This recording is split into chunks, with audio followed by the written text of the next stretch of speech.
Hi there, it's Chris Kramer coming to you today from Miami City Ballet, and I'm here with Patrick Corbin. I'm going to be talking to him today, and Patrick, we are so excited to have you down here. So I know you've been here for a few days already, but can you share with us what's been going on in the studio, because we know you're setting Company B. Yes, I'm restaging Company B, a dance set to songs by the Andrews Sisters, and the first days in the studio, we just jumped right into it. The first day, we had a little casting to do, so we had a little sort of audition day, and once we had all of the parts filled, I pretty much knew who I've worked with before and who I wanted to work with, or who would be good for Company B. Right, definitely. But there were a couple of slots that needed specific kind of people, so we had to figure that out.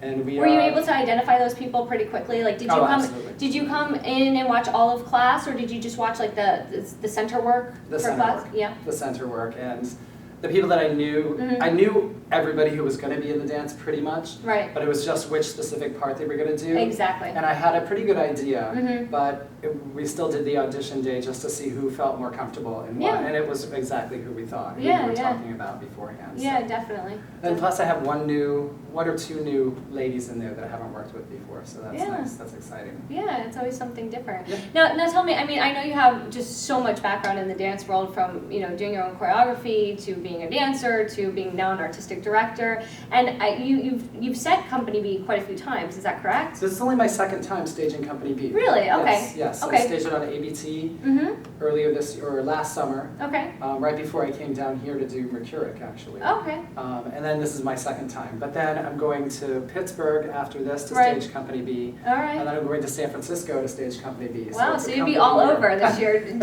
Company B year, right? Company B year.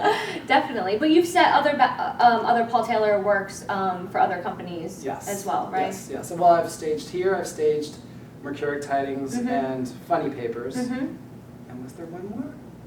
I thought it was 5 times. Anyway, but I've also, of course, Company B on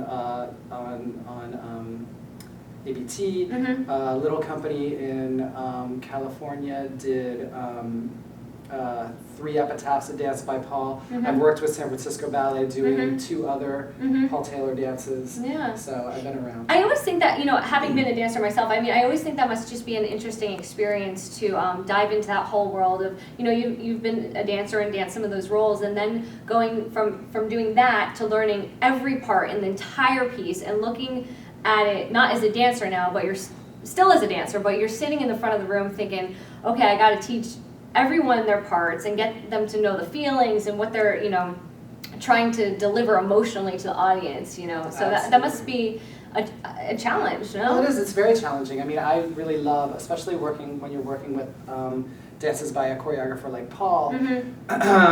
He's such a genius on so many different levels. Right. There's the choreographic, formal aspect of his choreography, which is so tight and amazing, and the musical aspect. But then there's that emotional content that's so beautiful about it. So there's 3 levels to go into. So as a choreographer, I love deconstructing these pieces, because when you're in a piece, you know the geography from the inside. Exactly. But the outer effect, you don't really understand. Exactly. That's very well said. So when I'm doing these with Paul, when I'm breaking these down and writing every step, every part, and every step down, the formal aspects, all of a sudden it's opening my world and actually improving me as a choreographer. Sure, I'm sure. Because I'm watching it over and over, and like, so that's why he has a square into a triangle into a circle, and how he flows. A lot of aha moments, right? Tons of aha moments. Yeah. How are the dancers doing with the style and everything? They're awful. I hate them. We know you're lying. They're great. One of the best things about the company down here is, you're not a cookie cutter company. And even what do you mean by that? Well, I mean, it's not strictly classical ballet with one ethic. I know that there's a heavy Balanchine influence down here. Yeah, definitely. But Edward obviously worked with Robbins and is influenced by the jazz era, and even his whole class is sort of weightier than most classical ballet classes, and a little kind of jazzier. Exactly. So you guys can move your hips and you can get down into the floor. I mean, even the way Edward walks around, he's so weighted. Yeah. You know, I see what you mean. That's a real leg up for you guys as a company, and that you do so much tailor work. I mean, you do a tailor piece almost every season. Yeah. I like that. I love watching it. And it looks great on ballet companies too. I mean, especially Company B. Yeah. He choreographed it on us, but with Houston Ballet and San Francisco Ballet in mind, because they were co-commissioning it. Yes. So he made it for ballet dancers. Yeah. So there's a lot of technique that we usually don't do in Paul Taylor dances. There are, sustained pirouettes, that, and things like that that we never do in any of his dances.